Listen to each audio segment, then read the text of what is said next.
दोस्तों, जनरली लोगों की ये कंप्लेन रहती है कि हम दलिया खाते हैं उसके बाद भी हमारा शुगर कंट्रोल नहीं होता है।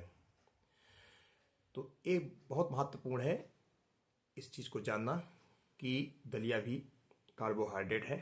उसकी अगर हम मात्रा नियंत्रित नहीं करेंगे, निश्चित नहीं करेंगे, तो वो भी शुगर को बढ़ा सकती है। सभी लोग यही गलती करते हैं, उनको पता नहीं होता है कि कितनी मात्रा में दलिया खाना चाहिए।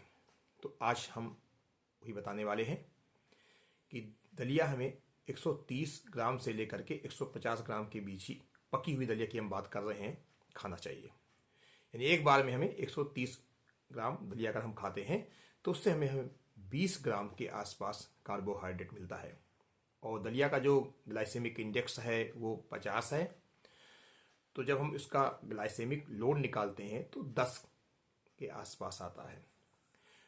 तो इस चीज़ का ध्यान रखें कि जब हम दलिया खाएं तो 130 ग्राम से ज़्यादा ना हो, अधिकतम 150 ग्राम तक। अगर हम 130 ग्राम दलिया खाते हैं तो हमारा ग्लाइसेमिक लोड 10 आता है, और जब हम 150 ग्राम दलिया खाते हैं तो ग्लाइसेमिक लोड 12 आता है। जनरली ये देखा गया है कि जब हमारे खाने का ग्लाइसेमिक लोड 10 होता है तो हमारा शुगर बिल्कुल नियंत्रित रहता है। लेकिन साथ में हमें इस बात का भी ध्यान रखना है कि दलिया के साथ हमें सब्जी भी खानी है। 100 से 150 ग्राम सब्जी, 100 ml के आसपास दाल और 200 ग्राम के आसपास हमें सलाद खानी है।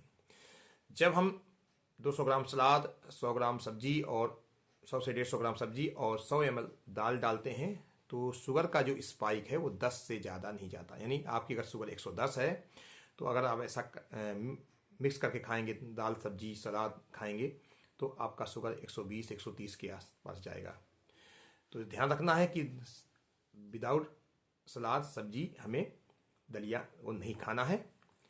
हमेशा उसके साथ सब्जी खाएं, सलाद खाएं, और हो सके तो दही भी खा लीजिए, तो आपका शुगर नियंत्रित रहेगा।